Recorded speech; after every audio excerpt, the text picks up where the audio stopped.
Di ba? We believe that every single film has a potential for a commercial run and to go longer than 1 week. So that's why, umpisa pa lang, they are given, naka-endorse na sila, nakapila na sila actually sa MTRCB.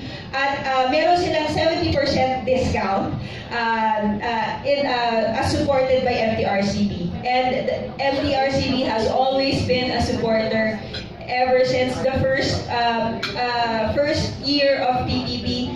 And halos lahat naman ng mga pelikulang pinalabas sa PPP ay nakakuha ng magandang ratings galing sa kanila. 70% off for their ratings kasi endorsed siya ng FDCP and it's a government initiative. Well, I think each film aims for, they know what to do to get to the audience that they want to reach. So, kung ang goal ni Cuddle Weather ay R16 and up, I'm sure they will make the films na R16 or R13 and up, depende sa kanila. Archie Liao, let me just say something. Lahat ng pelikulang yan, kailangan maparate kung ano ang audience nila. Hindi yung dadaan sa MTRCB. My goodness. Cool! Chill!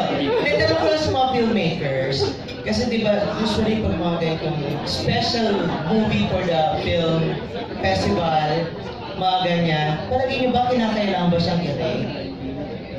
Sa paniniwala nyo, kailangan ba siyang i-rate? Kailangan ba siya dumaan sa censorship or whatsoever?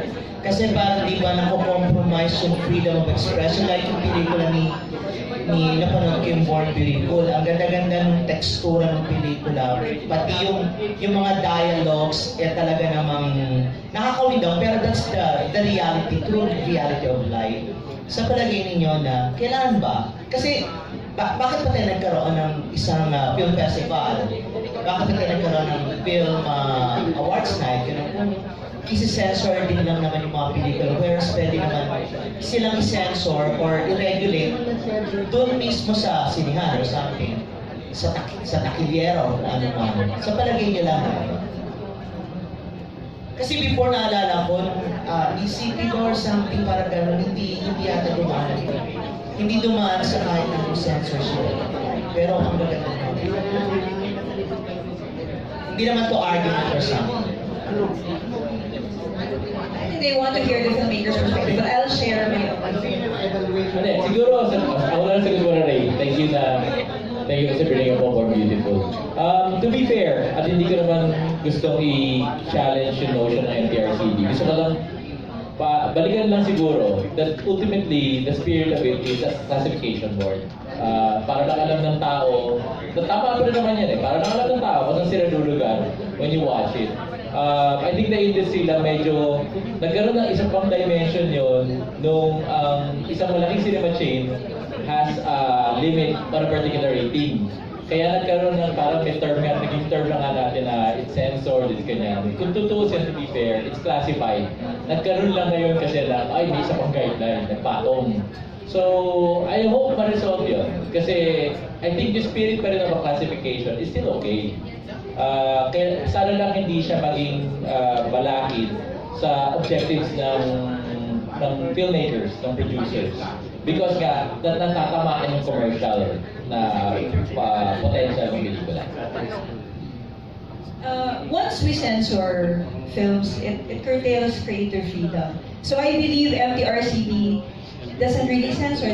They classify the films according to age appropriateness and following that kind of yun yung thread natin, yun yung germ kung bakit meron tayong mga ganitong klaseng ahensya. Kailangan natin irespeto ang kanilang mga mandado dahil para dito sa kapakanan natin lahat as Filipinos, especially for these films. Because these films is a nationwide, 900 screens nationwide. Hindi siya basta-basta festival na nakapaloob lang sa, let's say, 8 cinemas or 15 cinemas. You're talking about the entire nation watching our 8 films. So it's really imperative for us to follow government guidelines and government mandates. And such is the vision and the thrust of MTRCB and why they should be rating. and classifying the films according to age appropriateness.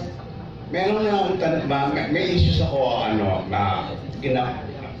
binibining Lisa Dino. Binibining. Kasi this PPP is a very good platform for independent producers to show their films, no? And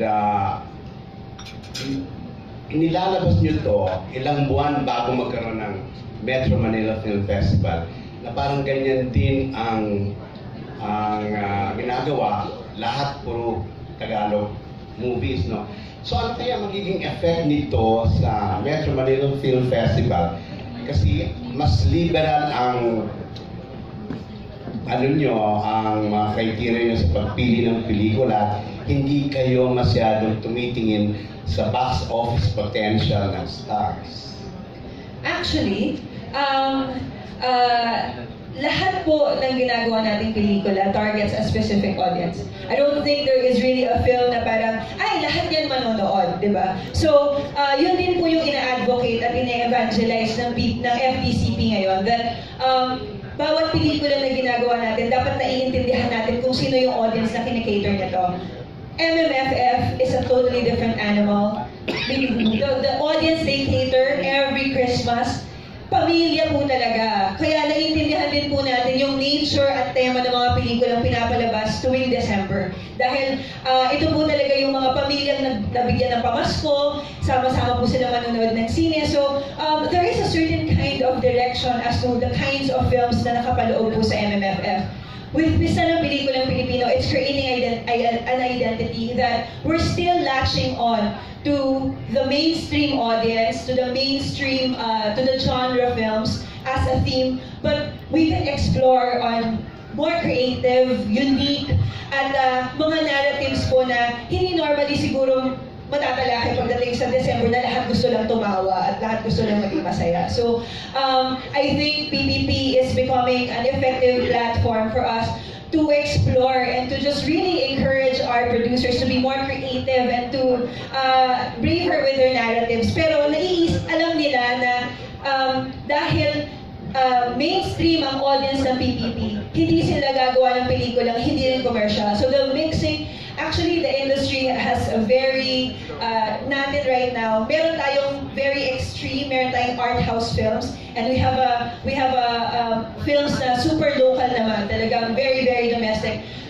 What PPP aspires to be is to be that middle ground. So we can look for films, elevated genre or art house with commercial viability. So ito yung kailangan nating hulmahin din pagdating sa pelikula Pilipino. So, okay, tanong ko dyan sa mga producer at director na yan.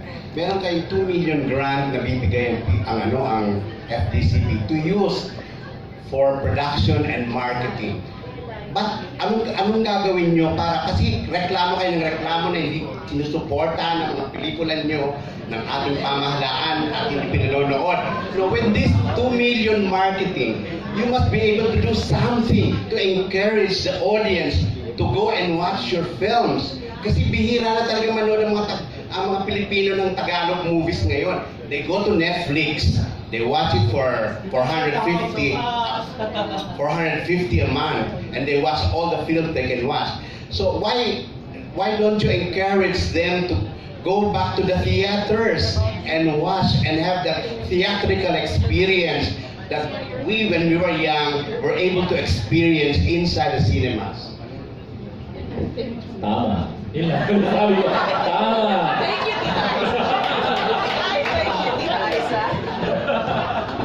Kaya nga po magandang naibalik yung student price. Kasi more than the quality of the films, feeling ko naman medyo consistent naman siya. Ang reality is, mahirap yung mga tao. Punta ka ng sinehan, mababang 500, wala ka pang jowang kasama. So talagang, yun pa lang, naglilimit na sa maraming tao. So good move talaga for PPP this year, na ibalik yung student price, which is lower pa sa probinsya. So I think very possible na po for us to invite more people this time around. Thank you. Yes, maraming salamat. There you have it. Maraming salamat po sa lahat ng mga press, vloggers na nakasama natin.